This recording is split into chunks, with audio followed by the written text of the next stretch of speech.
Este es un podcast para todas aquellas personas que han decidido vivir o están decidiendo vivir una vida con sentido, con propósito.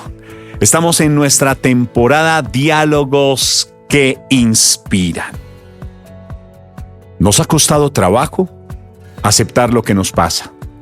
Y más aún, nos ha costado hacernos cargo de nuestras heridas para identificar las dificultades emocionales que se nos van presentando en el camino para aprender a dialogar con nosotros mismos.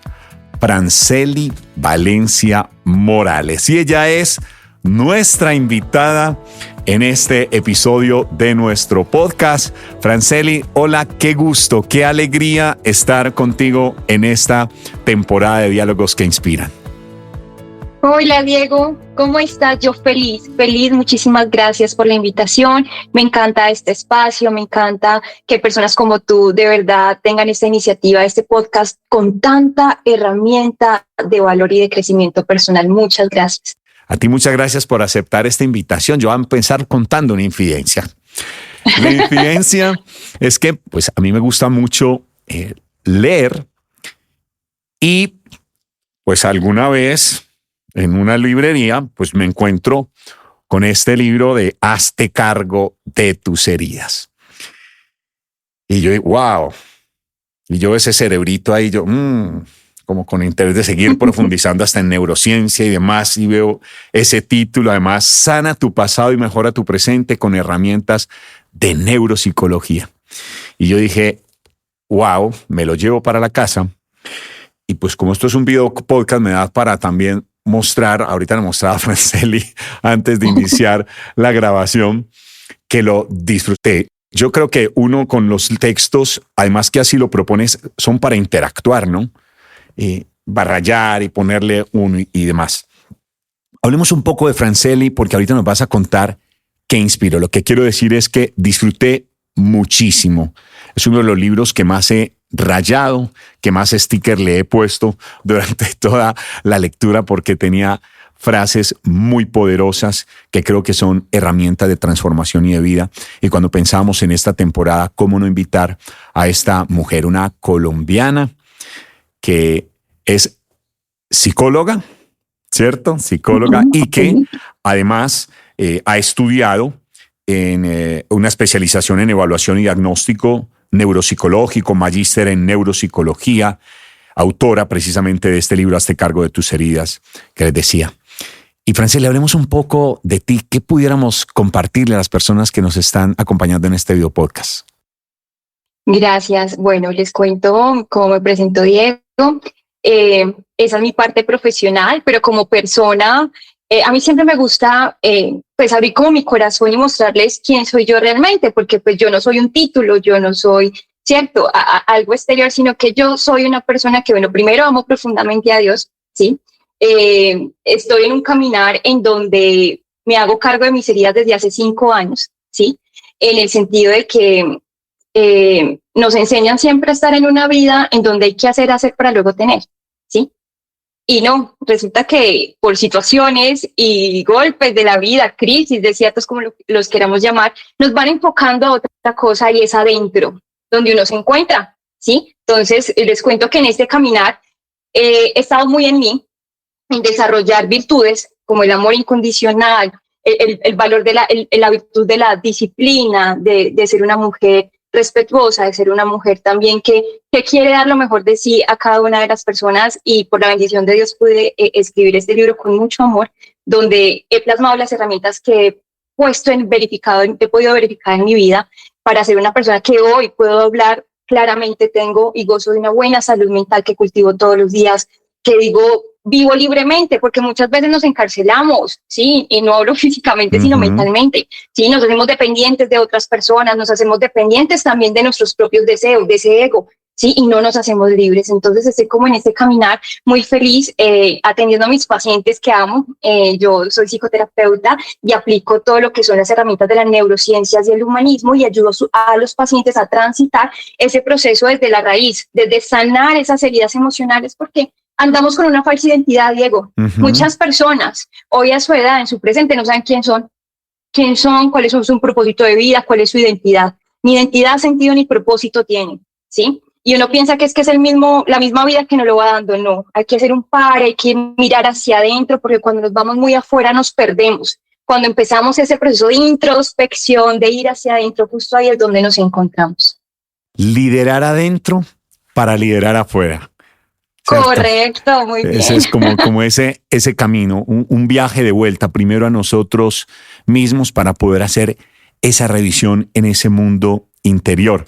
Y Francieli, precisamente cuando nos regalas este libro, contando una intimidad, bueno, tú algo mencionas allí, pero ¿qué te inspira? ¿Qué te lleva a compartirnos toda esta sabiduría de hazte cargo de tus heridas?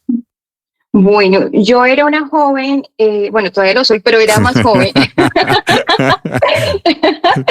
en donde vivía mi vida en función de, bueno, estudiar, me ha encantado estudiar siempre, pero también muy en el afuera, en que yo pensaba que a mí me definía ese carro, esos estudios, esos cartones, ese era mi valor. Ahí es donde yo realmente centraba mi valor y realmente me generaba mucho sufrimiento.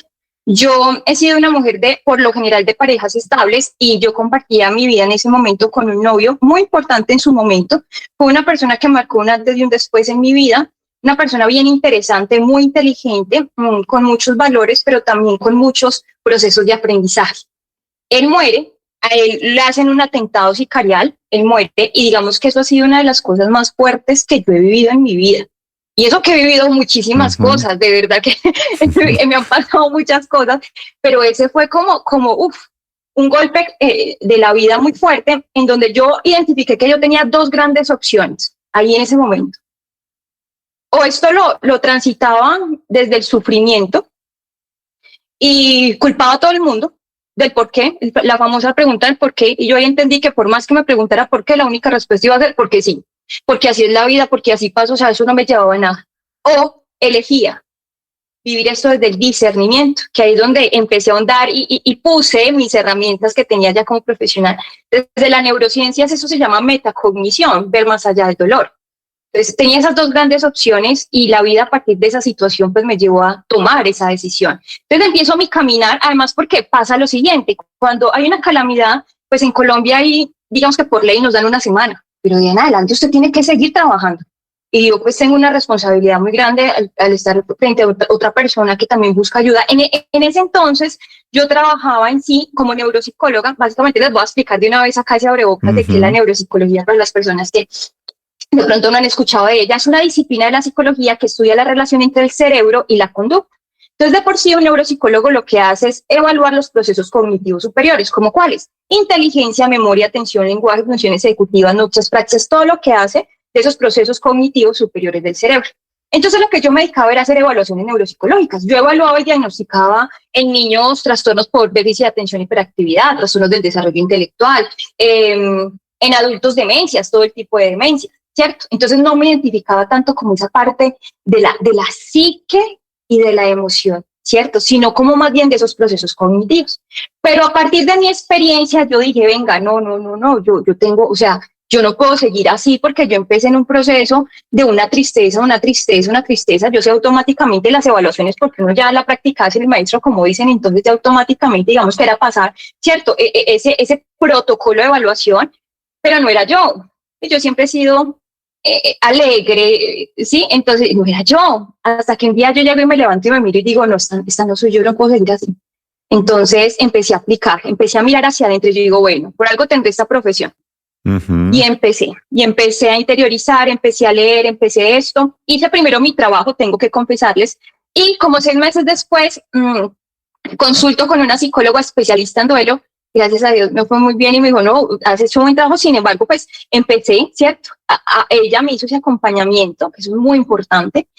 No estamos solos, esa parte es muy importante. Y empecé en este caminar, y la vida, mira lo que es la pandemia. Fue la pandemia que me llevó a esto que estoy haciendo el día de hoy, a poder unir la neuropsicología y entender cómo funciona ese cerebro y también esa parte de la psique y la emocionalidad, ¿cierto? Esa parte clínica, de la psicología clínica, y poder formar mi propuesta terapéutica desde esas dos perspectivas. ¿Por qué me llevó la pandemia a esto? Porque resulta que yo trabajaba en una clínica en Manizales, entonces pues la evaluación neuropsicológica requiere de contacto con el paciente.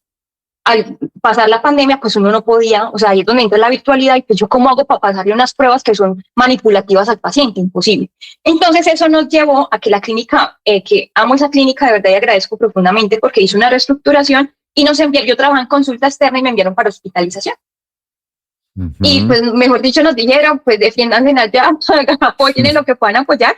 Y ahí es donde me empieza a surgir como la idea de voy a hacer talleres grupales y voy a empezar a hablar sobre heridas emocionales, voy a empezar a hablar sobre autoestima, voy a empezar a hablar de herramientas, de afrontamiento de circunstancias, bueno, de todo esto. Y empieza ahí todo el proceso. Se da la oportunidad de que hay una vacante ahí mismo en la clínica para psicología clínica y hablo yo con la directora y le digo, Doc, deme la oportunidad, déjeme facturarle porque yo no le estoy facturando acá, yo quiero facturarle. Y me dijo, ¿segura, Franceli? Y yo le dije, segura, doctora. Y así fue, me dio la oportunidad y empecé a ver 18 pacientes diarios, Diego, porque imagínate, media hora cada paciente, yo trabajaba 9 horas diarias y eso me permitió muy duro porque tengo que admitirlo, o sea, yo llegué a veces llorando a mi casa del cansancio, porque es que yo trabajo con el sufrimiento humano, claro, de 18 motivos de consulta distintos. Pero eso también me llevó a elegir, a empezar a identificar, bueno, ¿cuáles son los temas por los que más sufren las personas? Entonces ahí empecé a mirar, listo, la gente sufre por salud, dinero y amor, por lo que uno brinda, ¿sí o no? Exacto. Entonces en el amor, sobre todo el duelo afectivo y autoestima, listo, voy a hacer un protocolo y empecé. Cuando me llegue en duelo afectivo, hago, ese es mi protocolo. Para cuando me llegue por abuso sexual, ese es mi protocolo. Cuando me llegue por depresión, por ansiedad, y empecé a formular mis protocolos. Eso me sirvió mucho. Y ya de ahí empiezo a mover redes sociales, me va muy bien, gracias a Dios, y empiezo ya a montarse, me da la oportunidad de montar mi propio consultorio particular ya hace 2 años y medio, y desde entonces estoy en este proceso y se me da la oportunidad también de decir, ¿por qué? Porque gracias a Dios, si me visitan la página y los comentarios y demás, las opiniones de mis pacientes, gracias a Dios es una propuesta terapéutica que hago con ellos en donde ellos ven los resultados. Yo siempre les digo a ellos, no me crean, a mí no me crean nada, verifíquenlo y me cuentan. Y así es, empezamos el proceso, yo les hago una propuesta terapéutica de acuerdo al motivo de consulta y gracias a Dios pueden ver los cambios y eso es lo que me ha llevado como a decir, yo quisiera, es que no me da la agenda porque gracias a Dios mantiene muy llena y no me da la agenda para atender a todo el mundo, pero a mí me gustaría que estas herramientas las pudieran llegar a todas las personas del mundo. Y empecé muy juiciosa a hacer mi proceso de escribir el libro con mucho amor. Y cuando terminé de escribir el libro, Hazte cargo de tus heridas, busco yo en Google, porque bueno, conocía a una que otra persona que había escrito libros, pero de pronto acceder a ellos y dije, no, mejor voy a googlear y bueno, y googleé, link para mandar manuscrito, yo lo pensaba que me iba de pronto a Aguilar, me gusta mucho también, yo dije, bueno, porque es donde más autoayuda. Pues me da el link de Penguin Random House, envío yo el manuscrito, todo, en octubre del 2022. Y en enero del 2023 me entra un correo de mi editora, que también agradezco mucho la editora que me correspondió, que es Gabriela Méndez, de Penguin Random House, y ha sido pues como maravilloso la experiencia porque empezamos a trabajar juntas y pues ya lo demás es historia, que ya ahí puedes tener en tus manos ese maravilloso libro que con mucho amor pudimos escribir. Muchas gracias, porque además se sintió en cada una de las páginas del libro. Yo antes de entrar al tema de las heridas, cuando te escuchaba y mencionabas el tema de la pandemia, y uno de los asuntos quizás post pandemia que la misma Organización Mundial de la Salud, la Asociación Panamericana nos ha mostrado, son los índices de depresión, de ansiedad, las enfermedades mentales. Y quiero un poco hacer el llamado, si alguien de los que nos está viendo, nos va a escuchar en este podcast, está transitando una situación como estas o tiene alguna persona cercana, ¿qué llamado le podemos hacer? Porque sin duda a veces nos quedamos sin fuerza. Yo he tenido personas muy cercanas, familiares muy cercanos que han tenido situaciones donde se han visto muy vulnerables frente a esto. ¿Qué llamado hacerles a esas personas que hoy están en ansiedad, en depresión, con alguna de estas enfermedades mentales? Maravilloso que tengas esa iniciativa porque además podemos decir que esta es la segunda pandemia, ¿sí? Esas son las secuelas que nos dejó la COVID, pero también yo pienso que lo podemos ver como un regalo, es decir, está sacando y manifestando lo que hay por dentro. esa sensación de vacío, esa sensación de soledad tan grande. Y muchas veces nosotros pensamos que es que esa soledad, esa sensación de esa tristeza profunda de quiero morir. Ujú. Y yo le hablo mucho a mis pacientes que me vienen y me hacen ese tipo de comentarios y yo les digo, no, sí, tú tienes una tristeza profunda de querer morir, pero es una muerte metafórica, no es una muerte literal, es una necesidad de dejar morir esa versión de mí que ya no me está haciendo bien, ¿sí? Porque es que hay que tener en cuenta que es que la vida no admite representantes. Yo no puedo hacer por ti lo que te corresponde hacer a ti. Tú no te vas a sentir amado, así yo sea la mujer más espectacular del mundo, pero tú no te vas a sentir amado si tú no te amas a ti mismo, si tu narrativa mental es negativa, ¿sí? Si tú no te miras adentro todos los días, ¿sí? Entonces, llega un momento de la vida que me pasó a mí, por eso estoy aquí con mucho orgullo, les digo, yo estuve en el fondo, o sea, yo toqué el fondo y lo bueno de tocar el fondo es que no hay para dónde más echar, sino para arriba, ¿sí? Así que si tú estás ahí, levanta la manito, que hay muchas personas que tenemos toda la disposición para ayudarte, no estás solo. Empezar como a hacer ese caminar y ese transitarte que, ojo, no va a ser fácil, pero que es fácil en la vida. ¿Sí? Empecemos por ahí también. En la vida, digamos que todo requiere de un costo y es difícil, pero ojo, estar como estás hoy con esa narrativa mental negativa, con esa sensación de vacío es muy difícil y es un difícil que genera sufrimiento. Empezar a buscar ayuda, a tocar puertas, a decir, mira, ahorita el sistema de salud en Colombia es uno de los mejores sistemas en comparación con otros países que es tan costoso. Aquí digamos que hay muchas líneas a las que tú puedes acceder y llamas y de una te están atendiendo, ¿sí? En términos de salud mental. Entonces, tocar esa puerta, tomar el teléfono y llamar también es difícil y sé que es de valientes, pero es un difícil que sana. Elige tu difícil, ¿sí? Y es un proceso. Y para eso también es por amor a uno mismo, lo hago y sé que esto también va a pasar y es un proceso que también hay que tener paciencia porque esto no es de la noche a la mañana, hoy estoy muy triste, mañana estoy muy alegre, no. Eso es un proceso de sanación porque sin procesos no hay resultados. Y sin embargo, cuando estamos hablando en este podcast de hacernos cargo de nuestras heridas, claramente no es un asunto entonces que vamos a decir, sí, pero entonces esos son para quienes tienen episodios como los que acaban de mencionar Francely y Diego. Hacernos cargo de las heridas es un llamado que tenemos todos los seres humanos, Francely, ¿cierto?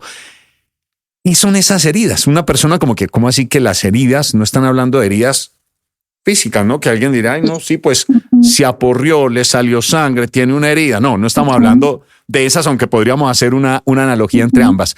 Contemos un poco de, cuando hablamos de heridas, ¿de qué estamos hablando?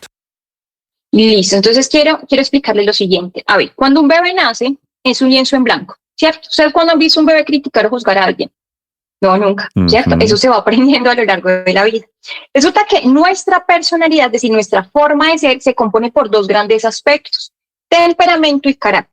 El temperamento es la parte heredada, así que si nos gusta o no nos guste, tenemos cosas de nuestros padres y tenemos cosas de papá y mamá, ¿cierto? Genéticamente heredado, pero el carácter es el que se va moldeando a partir de las experiencias ambientales que uno vaya teniendo a lo largo de la vida. El pensamiento aparece al año cuando aparece el lenguaje, entonces aparece el lenguaje y luego el pensamiento.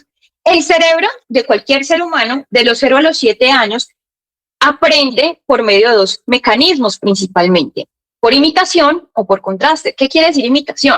Que yo veo algún comportamiento de papá y mamá, a ver, la familia es la institución primaria de la sociedad, entonces sí o sí van a ser el primer marco de referencia. Así que si yo veo un comportamiento de papá y mamá, y me identifico con él, lo repito, por imitación, lo repito.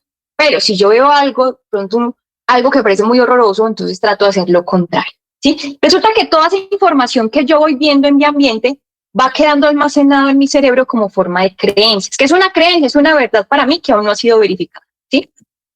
¿Y qué pasa? Que todo eso se va nutriendo el cerebro, y hoy, a tu edad actual, 30, 40, 50, 60 años, si tú todavía no has venido a revisar estas creencias y a identificar qué es verdad y qué es mentira, qué te sirve y qué no, vas a seguir actuando desde tu etapa actual, basado en estos primeros 10 años de vida. Imagínate pues la gravedad. Sí, Diego, imagínese la gravedad. Ahora, ¿qué pasa? Que todos somos hijos de una historia, que nuestros padres también vienen con su mochila de dolor, ¿sí? Y que anteriormente también digamos que el estilo que crianza, los parámetros que utilizaban nuestros padres, pero no eran los más asertivos, no eran crianza con amor como se ve ahorita actualmente, ¿cierto? Era más bien como la letra con sangre entra y demás, ¿sí? Entonces, ¿qué pasa? Nuestros padres también están heridos, así que nuestros padres nos alumbraron con la luz que los alumbraron a ellos. Y una persona herida hiere, así que aquí todos estamos heridos, hasta esos que dicen, ay no, yo tuve una infancia maravillosa, hasta ese es el que más tiene que sanar por algo que se está dando ahorita, Diego, que no lo pongo en mi libro porque apenas está estudiando, y es una cesta herida emocional. Estamos en la época de los padres que dicen, yo no voy a permitir que mis hijos pasen por lo que yo tuve que pasar. Entonces ya los meten en una cajita de cristal, no mi amor, yo lo hago por ti, no mi amor, no te perdiste el año, no ten tu iPhone 15. ¿Sí? No, ay, qué pecado el niño, no, vámonos para Miami, ¿sí? Entonces premian una conducta disruptiva, una conducta que no es coherente. Entonces, esta herida de sobreprotección va generando en la época actual, en los últimos 10, 15, 20 años, una inutilidad aprendida. Son los niños que ya no saben hacer nada, todo es papi y mami. Los padres, en nombre del amor, ¿sí? Le quitan el don del esfuerzo, hieren. ¿Sí? Así que desde esa perspectiva todos estamos heridos. Entonces hay que hacernos cargo de nuestras heridas. ¿Por qué? Porque tampoco el hecho es venir a, sí, es que por culpa de papá y mamá. No, tampoco es así. Yo siempre los invito a que nos paremos en un rol, no de jueces, porque es que la sociedad siempre nos está diciendo busca la víctima del culpable. No, el punto es que nos paremos en una parte imparcial en donde podamos ver que papá y mamá también son hijos de una historia, y que ellos te dieron lo mejor que podían con las herramientas que tenían en el momento en el que estaban. Ellos no se levantaban todos los días a decir, hoy cómo le voy a hacer la vida más imposible a Diego. No, ellos no se levantaban a decir, ellos tenían que luchar con lo de ellos, trabajar con lo de ellos, con sus emociones, sus conflictos internos y demás, y estar a cargo de otros niños. Antes hicieron mucho. Es más, si uno empieza, porque es otra cosa que yo hablo mucho en mi consulta, que cuando uno empieza a darse cuenta todo como el sentido de la vida, uno se da cuenta que es que el único deber que tenían nuestros padres con nosotros es darnos la vida. De ahí en adelante todo lo que llegó fue ganancia. ¿A cuántos niños en el mundo no le dan la oportunidad ni siquiera de nacer? O sea, será el único deber que tenían tus padres. Lo hicieron. De ahí en adelante usted decide qué hace con eso. Y estamos de acuerdo. Muchas de tus heridas al día de hoy no fueron tu responsabilidad, por supuesto, pero sanarlas sí depende de ti. Porque ahora es de tu parte adulta, sí puedes elegir qué hacer con eso, con ese aprendizaje de tu pasado. Aprendes y utilizas eso como una catapulta que te lleve al siguiente nivel, o te victimizas y de ahí nadie lo saca, pero nadie es nadie, ¿sí? Entonces todos somos hijos de una historia y por lo tanto tenemos heridas emocionales que hay que empezar a sanar. Y en ese sanar de las heridas, tú lo decías, claro, cada uno, digamos, de nuestros padres, para referirme, por ejemplo, a ese pasado, tú lo decías, actuaron desde los recursos internos que tenían. Y por lo tanto, en el fondo, son actos que desde el amor de padre, pues podían dar. Por eso hacia ellos no hay juicio. Lo hablábamos en la primera temporada de nuestro podcast, precisamente frente a ese pasado. Y con Gloria Ramírez, con quien estuvimos en el episodio anterior, estábamos hablando precisamente de esa necesidad de sanar ese pasado familiar. Porque, como dice por ahí una autora, ese dolor no es mío. Y por eso se trata de que cada uno de nosotros nos hagamos cargo de lo que debemos hacernos cargo. En esas heridas, Francely, están las emociones. ¿Y qué pasa entonces? Emociones, pensamientos, heridas. ¿Qué hay ahí? Listo. ¿Qué pasa? Por eso, para mí es tan importante todo el tema de las neurociencias, porque es el mejor recurso que tenemos, nuestro cerebro. ¿Sí? Un solo pensamiento me genera una emoción, una conducta, un resultado. Si yo quiero cambiar los resultados de mi vida, sí o sí, yo tengo que aprender a gestionar esas emociones y también a cambiar esos pensamientos. La narrativa mental va muy de la mano de esas emociones. ¿Sí? ¿Qué pasa? Todos tenemos algo que se llama mente, que es la mente. Es la sumatoria de pensamientos y emociones. El cerebro es muy perezoso, o sea, es el órgano, mejor dicho, que nos da la calidad de vida espectacular, pero perezoso como el sol. Al cerebro no le gusta hacer gasto energético y pensar requiere de romper esa economía cognitiva. Así que lo que hace la mente básicamente es viajar a un pasado o a un futuro. Entonces yo no sé si has conocido a personas en tu entorno que en su discurso o narrativa siempre están diciendo, ay, cuando yo tenía aquella época, qué país como está de horrible. Y es una narrativa siempre del pasado, siempre lo que hizo el otro, lo que hizo el país, la economía. O sea, y esa narrativa te va a llevar a una ¿qué? A una emoción, que en este caso es la tristeza. Y una tristeza prolongada sí o sí te va a llevar a un cuadro depresivo. ¿Sí? Ahora, está el otro tipo de personas que siempre están muy en el futuro. Es más, la mayoría después de la pandemia eso ocurrió. Y si pasa, y si no pasa, y si llega, y si no se me da, y si esto, y si esto.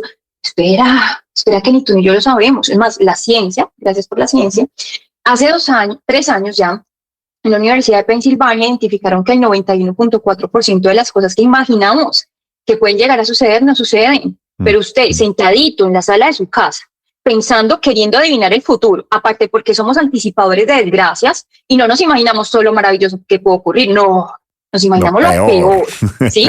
Ahí es donde nos empezamos a enfermar. ¿Por qué? Porque resulta que el cerebro, a nivel de pensamiento, no sabe distinguir entre lo real, lo imaginario y lo simbólico. Para el cerebro, si usted lo está pensando, es como si lo estuviera viviendo. Entonces usted puede estar sentado en su oficina y usted hace una pausa activa y se pone a pensar, vea que él no me llamó, ¿qué estará haciendo? Y empieza usted a hacerse esa película. No, usted está pensando lo peor. Cuando menos pensás, tenés el corazón a mil, usted está que no se halla, usted ya quiere llorar, usted está súper incómoda por algo que está pasando a su alrededor. No, ¿dónde está pasando toda esa película? En su mente, ¿sí? Entonces, quien maneja su mente, controla su vida, ¿sí? Quien maneja su mente es dueño también de sus emociones y se hace libre. 4 emociones básicas que ha descubierto la ciencia. No es lo mismo la emoción al sentimiento. La emoción es algo instintivo. Tristeza, miedo, ira, alegría. Instintivo y objetivo, las podemos verificar, ¿sí?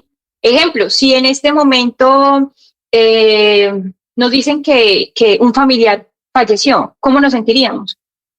Tristes. Ya lo podemos verificar, exactamente. Si nos dicen, te ganaste la lotería, ¿cómo nos sentimos? Alegres. Eso lo podemos ver, exactamente. Sí, como el temblor de ayer, todos que sentimos ayer en ese temblor, miedo. Y usted hace una encuesta y todo uno, qué miedo tan impresionante, exacto. Pero una vez ya pasó el evento, ya se resolvió. Ahora, ¿qué es el sentimiento? Es la sumatoria de ese pensamiento más esa emoción y tiene un periodo largo de duración. Eso es un sentimiento. Un sentimiento, el amor, el odio, la empatía, bueno, todo esto de larga duración, pero que requiere de un pensamiento asociado, ¿sí? Si tú no tienes una narrativa mental constructiva, que es lo que yo planteo en mi libro también, no positiva, porque también estamos en positivismo tóxico, sino constructiva, edificante, pues tus emociones también van a ser de una gestión adecuada, porque el punto es que no dejamos de sentir. Claro que sentimos tristeza, claro que sentimos miedo, ira, pero el punto no es lo que sentimos, sino lo que hacemos con lo que sentimos, lo que verdaderamente marca la diferencia. Pero para poder llegar uno a controlar esas emociones, primero tenemos que aprender a ¿qué? Controlar nuestra mente y nuestros pensamientos. Hacíamos en la primera temporada, incluso invitábamos a la gente a pasarlo por su cuerpo, ¿cierto? Como en lo que creo, como digamos, señalando hacia arriba, me hace pensar, lo que pienso me hace sentir y lo que siento finalmente me hace actuar. De ahí la importancia, tú nos decías ahora, de revisar esas creencias. Porque están instaladas 2 tipos de creencias, ¿cierto? Esas creencias limitantes y esas creencias posibilitadoras. Y nosotros en estado de conciencia, viviendo nuestro presente, no en el futuro que nos genera la ansiedad, no en el pasado que nos genera la depresión, ¿cierto? Sino estando en presencia, pues podemos revisar esas creencias y transformarlas. Nos limitan, nos posibilitan. ¿Qué tal si conversamos un poco sobre las creencias? Maravilloso. Hay algo bien importante y es que para poder hacerse cargo de esas creencias limitantes que al día de hoy tengo, necesito ir adentro de mí, ese proceso que se llama introspección, ¿sí? Y para ese proceso de introspección necesito recorrer un paso que es tomar conciencia y hacerme preguntas trascendentales. Venga, ¿yo qué pienso de la vida? ¿Yo cómo estoy percibiendo la vida? ¿Yo por qué estoy culpando y responsabilizando a todo el mundo de mis resultados? Venga, ¿esto de dónde viene? vengo y miro a mis papás y empiezo a observar y a callar, a observar y a callar, a analizar. Hay una herramienta que, si me permites, la quiero compartir el día de hoy, que para mí es muy reveladora, que se llama la ley del espejo. ¿Qué me dice a mí esta ley del espejo? Yo en este momento me puedo ver a mí misma, mi parte frontal, excepto que mi parte frontal no me puedo ver, mi rostro. Yo necesito de las otras personas para poder proyectarme. Así que lo que más me gusta de ti lo tengo en mí, pero lo que más me disgusta de ti lo tengo que cambiar en mí. Hay dos tipos de espejo, fundamentalmente. Está el espejo directo y está el espejo invertido, ¿sí? Ejemplo, espejo directo. Supongamos que yo digo, mi mamá es tan criticona, esa mujer critica a la vecina, me critica a mí. A ver, usted entra, ya está criticando a su mamá, ¿sí? O sea, que usted le molesta eso de su mamá porque usted es igualita, hace exactamente lo mismo, ¿sí? Ahora, eso es un ejemplo directo. Ejemplo, espejo invertido. Supongamos que yo digo, mi papá es tan tacaño. No, mi papá es súper tacaño con los demás. Ay, yo no soy así con los demás, ¿no? ¿Qué tal? Sí, con los demás no, y con usted. Sí. Yo me quito el pan de la boca para dárselo a los demás. Exactamente. O sea, que eso que te molesta de tu papá es porque tú te lo haces a ti misma, no a los demás, a ti misma. Cuando uno empieza a mirar y a darse cuenta que esa persona que más me molesta al exterior, el jefe, un compañero de trabajo, un primo, la mamá, el papá, cuando en lugar de evitarlos, los observo, porque esa persona que más te molesta es tu mejor maestro si usted elige adquirir el aprendizaje. Eso que más te incomoda es lo que necesita usted venir a cambiar. Ese error que usted ve con horror en el otro es porque lo necesitas transformar. Entonces, cuando uno empieza a decir, bueno, ¿qué creencias limitantes tengo? Bueno, empiezo a autoobservarme, a utilizar este tipo de herramientas, y cuando algo me molesta afuera, vengo adentro y lo cambio en mí, ¿sí? Esa parte es supremamente importante. ¿Qué recomiendo yo?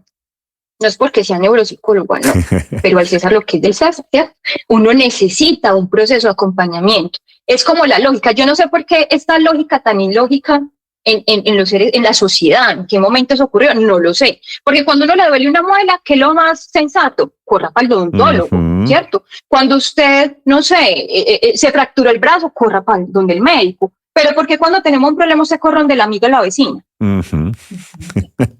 Que la vecina está peor herida que usted, o sea, y eso se vuelve un tema fatal, ¿cierto? Entonces, no es la idea de uno irse como a esa, yo sé que todos tenemos una buena intención, pero vamos a asesorar desde la herida.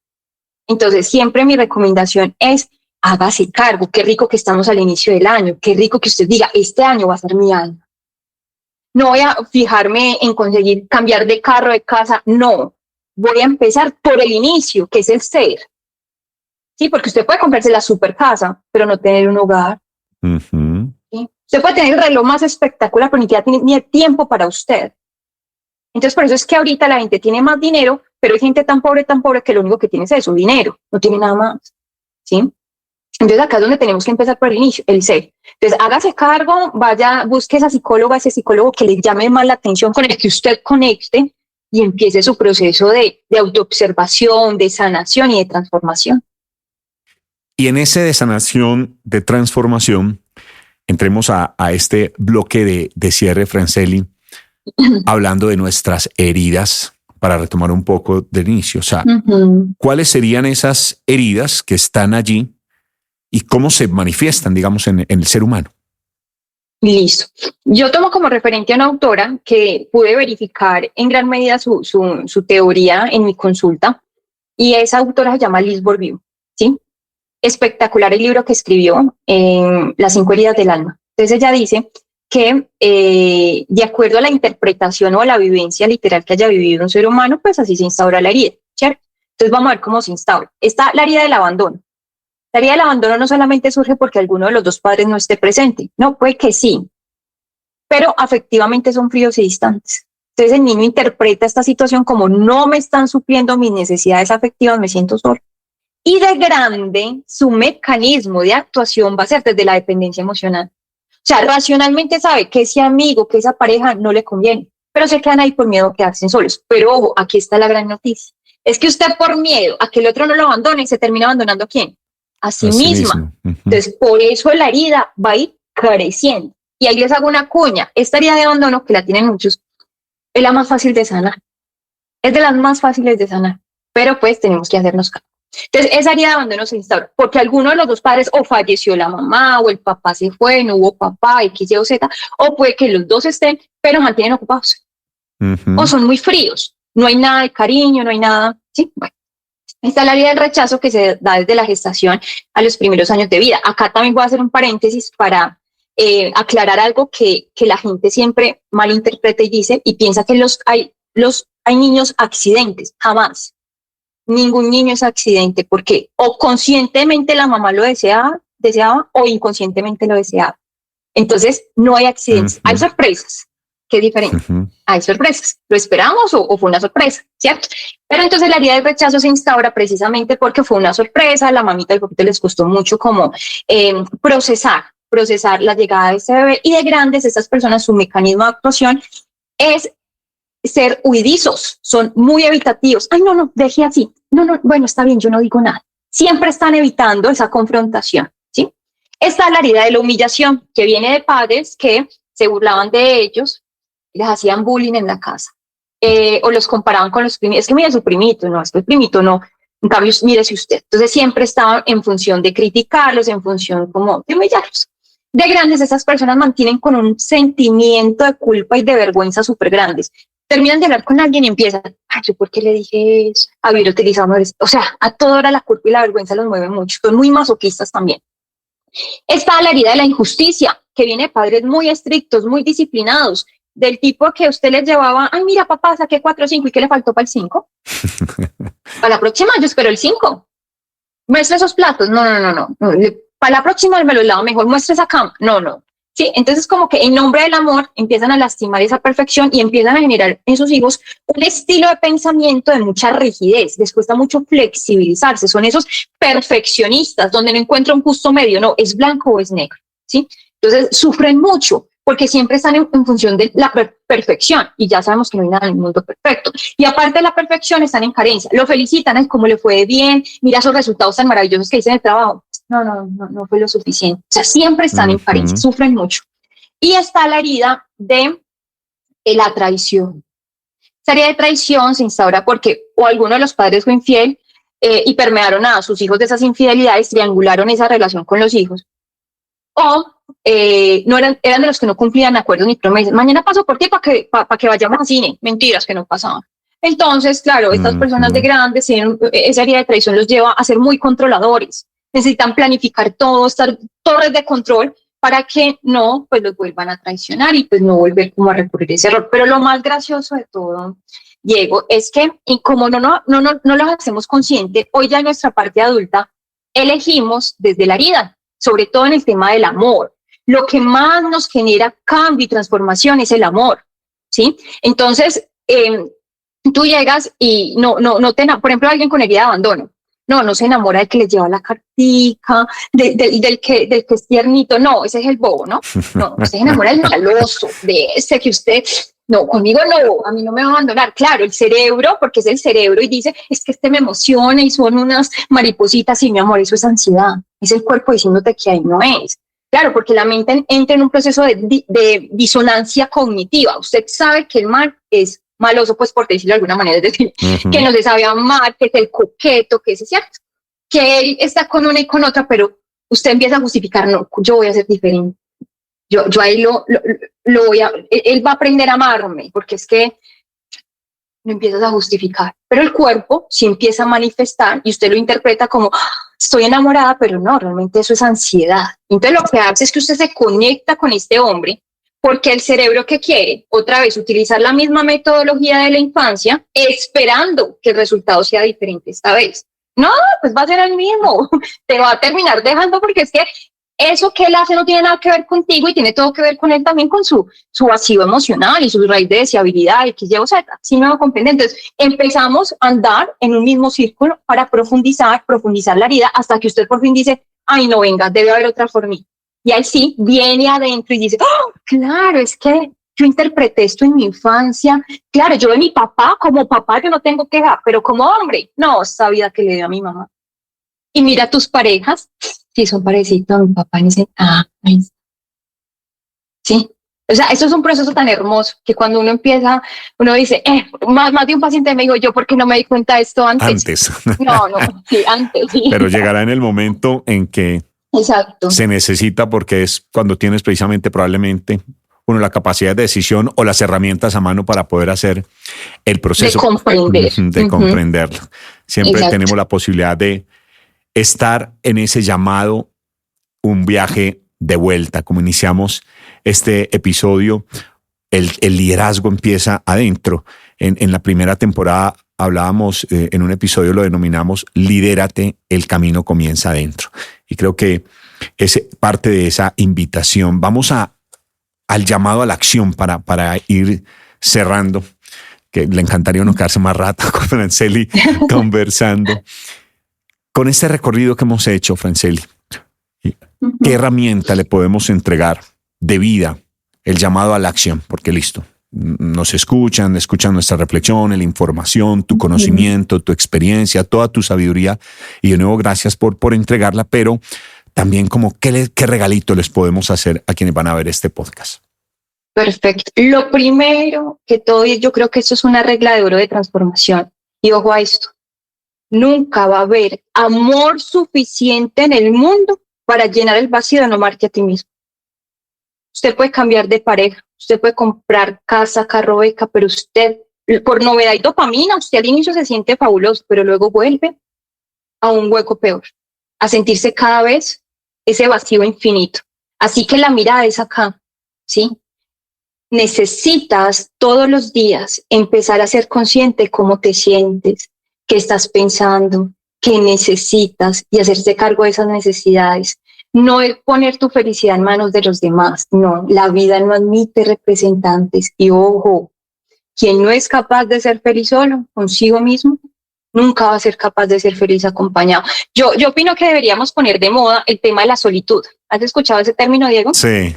El término de la solitud, porque anteriormente es, ay, usted está solita y tan linda y tan no sé qué, y solita, usted tan guapo, tan inteligente, y solito, ay, Dios mío. O sea, lo toman como lo peor del mundo. No, es que todos, y te lo digo, mira, es que esto es de tema de neurociencias, las personas deberían casarse después de los 30, porque resulta que el punto máximo de maduración de los lóbulos prefrontales, que son estas áreas de aquí, que son las encargadas de toma de decisiones, de control de impulsos, o sea, la parte más avanzada del cerebro, del ser humano, de esa conciencia, llega a los 30 años, pero la gente no, a los 20 ya se quiere casar, a los 25 ya estoy quedado. No, es después de esos, de esa, utilizar este tiempo para pensar en usted, entrar en ese espacio de solitud, es decir, de elijo estar conmigo, elijo entrar en esta etapa de cultivo personal, donde me siento fabulosa conmigo, donde la paso súper bien, me conozco, sé cómo amarme, porque también hay veces amarse implica decirse no muchas veces, y hay veces duele, entonces amarse sanamente, para luego ahí sí entrar en ese mercado del amor y empatizar y empezar a construir una relación de pareja sana, ¿sí? O sea, mira que llevar un orden, ojo, somos seres de orden y queremos volar o correr antes de caminar o gatear, imposible, entonces que empecemos ese orden que empieza acá, introspección, de hacerse cargo de qué me está doliendo, cuáles son mis necesidades afectivas y empezárselas a suplir y empezar como a sanar. Ella es Francely Valencia Morales, que hoy nos inspira y nos invita a hacernos cargo de nuestras heridas. Y la gratitud es la memoria del corazón. De corazón a Francely, muchas gracias. De corazón, gracias a ustedes también por escucharnos y por compartir este contenido a quien sientas el llamado de que debe escucharlo. Chao y gracias por acompañarnos. Este es el podcast de Diego Salazar.